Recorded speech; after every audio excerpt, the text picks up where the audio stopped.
Hi everybody, welcome back to the Crime Lab. So today we're going to be talking about a South African nurse who is accused of 2 murders and actually convicted of 1. Her name is Daisy de Melker, and she's convicted of killing her son and accused of killing 2 of her husbands, but for her 2 husbands she was never actually convicted.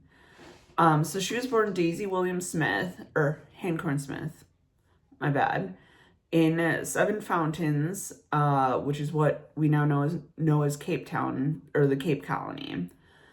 She was one of 11 children, and when she was 12 years old, she actually moved to Rhodesia, which is now what we know as Zimbabwe, to live with her father and 2 of her brothers. You're going to see my phone kind of bouncing.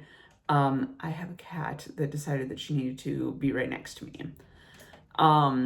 And so then 3 years after she moved in with her father and her 2 brothers, she actually went to school in Cape Town at the Good Hope Seminary School.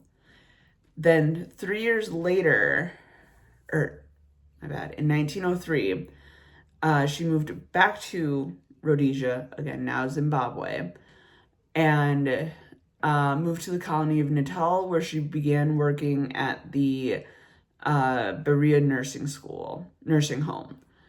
And while she was on holiday away from school, she actually fell in love with a man named Bert Fuller, who was a civil servant of Native Affairs. So, like the Native people of that area. He was kind of their government official to help deal with laws, regulations, policies, that sort of thing.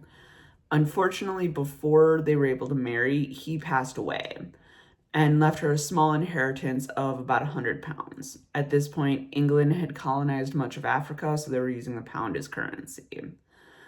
About a year and a half after this, she met a man named William Cowell, who was a plumber from Johannesburg, and they married. They had 5 children. Unfortunately, 4 of the 5 did pass away. The first 2 were actually twins. They died in infancy. I was not able to find the cause of their deaths. The third died due to an abscess on his liver, and the 4th suffered convulsions and bowel troubles and died at about 15 months. The final child was born in 1911, and that is the only surviving child of William and Daisy. So the first husband, this is her first accused murder. There was not enough evidence to convict her on the first 2 murders of her 2 husbands. So in 1923, so this would have been about 16 years after they initially got together, he became ill after taking Epsom salt. I don't know if it was a bath or a drink, it didn't say. But it was something that was prepared by Daisy. The first doctor didn't see any real issue. Was like, I'm gonna just give you a bromide mixture, and that should help you. It ended up actually making things a lot worse. So Daisy and William asked their neighbors, hey, can you go get a different doctor? We want a second opinion. And so the neighbors were like, yeah, sure, we'll go get somebody else. Second doctor was like, oh my God, I actually might know what this is. But at this point, William was foaming at the mouth. He was screaming in pain. If somebody touched him, he was blue in the face. And shortly after the doctor arrived, he died. The doctor, like I said, kind of suspected what it was, suspected it was strychnine poisoning, and would not sign the death certificate until an autopsy was performed by the ME, or medical examiner, who at the time was a man named Dr. Fergus. I have a cat who is deciding it's bath time on my desk, and jiggling my camera. So the medical examiner cited chronic nephritis and a cerebral hemorrhage as the cause of death. So essentially brain bleeding.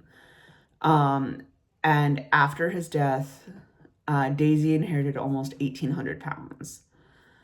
So the second accused murder, this would have been her second husband. His name was Robert Sprout. They married in 1926, and then a little over a year later, in 1927, Robert became violently ill, citing excruciating pain and severe words are apparently difficult. Severe muscle spasms, which, from all accounts, actually were very similar to what William, Daisy's first husband, was experiencing as well. I have a cat that is being a little butthead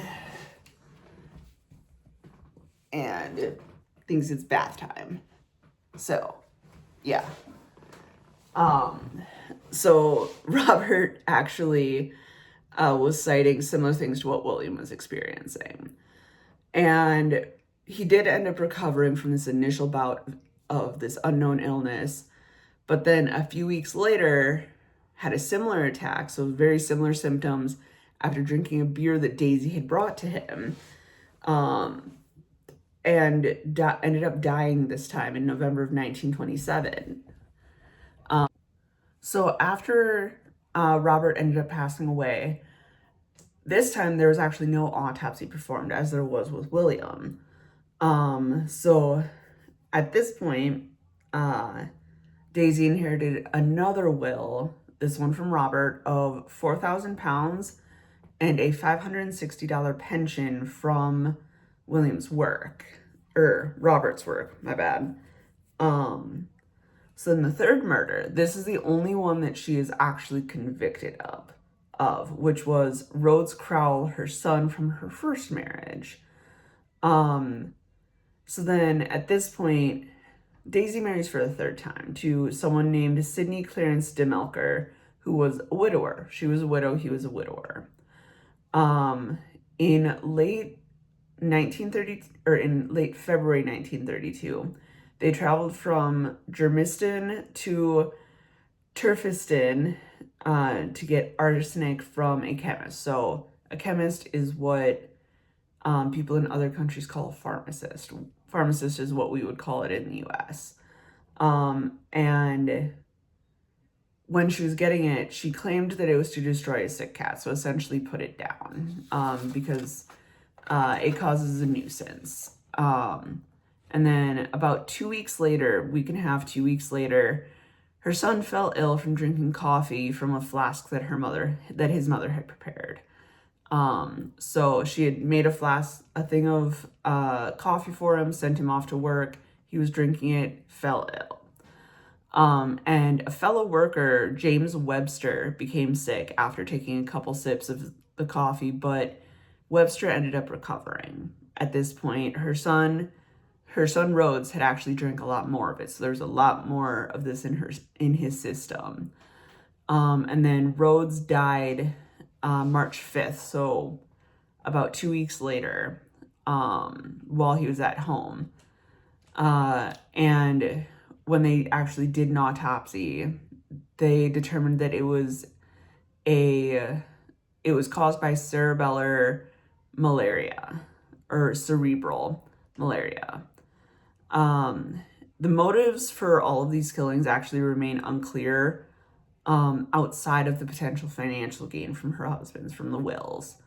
But at least for her husbands, for why she would want to kill her husbands. Her son, on the other hand, the theory is that he was demanding more financial compensation than what Daisy was able to give him, and was becoming more and more of a burden to her. So then her former brother-in-law, William Sprout, so this would have been Robert's husband, raised suspicion about Daisy killing her husband to authorities, and so the bodies were then exhumed because they had not been cremated. So if the body is not cremated, you are able, at least, so this is my understanding of it here in the US. It could be different in other countries, I'm not really sure. But if there is cause for concern or suspicious circumstances based around a death of somebody, the police and authorities can get a warrant to exhume a body to do further testing on the remains. So if it's skeletal remains, there's going to be some stuff that you can find in the bones, what's left of the bones, what's left of like fatty tissue, skin, all of that. You can find evidence of stuff. In this case, Rhodes's body was apparently in a very good state, and what they were able to find was traces of arsenic. And when they ran a bunch of pathology on the bones, they were actually able to find that Rhodes' bones had traces of arsenic in it, and her first two husbands did have traces of strychnine in their bones because of how it settles when it gets into the system. Like I said, you can find stuff on just about everything. So because this was brought up, the bodies were tested. Daisy was then arrested, and the chemist that the arsenic was bought from did do a confirmation ID on Daisy and was like, yes, she was the customer. So the trial lasted about a month. There were 60 witnesses called for the Crown and 30 for the defense. So the Crown being like the prosecutors, the people that are accusing her of this, and 30 for the defense, meaning Daisy.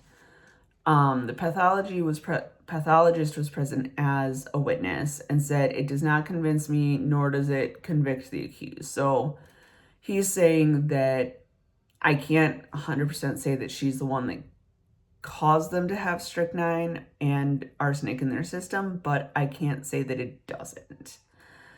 So then the toxicologist, apparently I cannot speak today, came forward and said that Daisy had murdered her son based on the arsenic in the flask.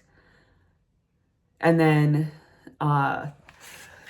excuse me, the judge finally passed a sentence that said, she's going to be arrested.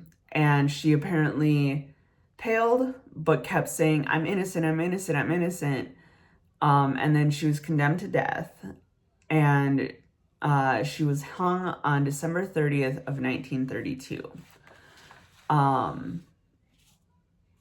So I don't have many opinions. I think it's kind of,